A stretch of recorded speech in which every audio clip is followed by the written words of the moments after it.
Dans son atelier situé dans le Vieux-Massy, Hervé Verne est un poète paysan qui réinvente l'art naïf des sculptures d'autrefois.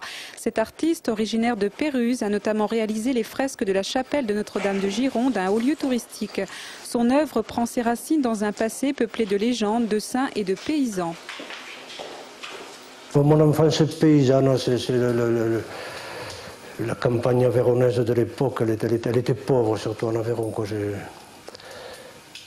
J'ai toujours rêvé de me sortir de là. Bon, l'art m'a permis de m'en sortir, mais ce n'était pas évident parce que je n'ai pas fait d'études, parce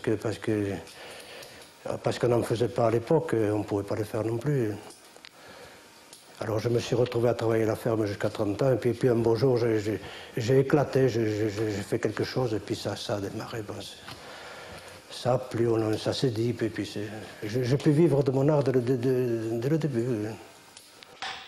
Hervé Verne réalise des sculptures avec du bois de chêne ou d'arbres fruitiers. Il travaille avec la technique de la taille directe, sans croquis, dans la tradition des bâtisseurs de cathédrales. Et là, c'est une vieille poutre, un vieux chêne. C'est une sorte de poète avec son livre. Pour la taille directe, l'artiste artisan doit travailler très vite. Une sculpture nécessite 2 jours de travail, puis il faudra ensuite la polisser et parfois la peindre. Il y a des sculptures, il y a des choses qu'on ne travaille pas beaucoup, qu'on ne fait que graver finalement. On les garde dans le bois gravé, puis alors entouré de peinture, ça peut... C'est souligner des choses. Quand je peins, je garde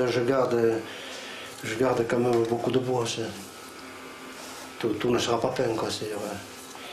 Les visages restent bois, les mains aussi.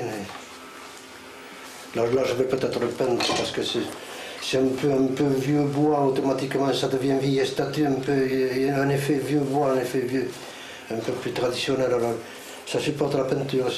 Si je prends un bois plus neuf, un fruitier par exemple, je ne le peindrai pas.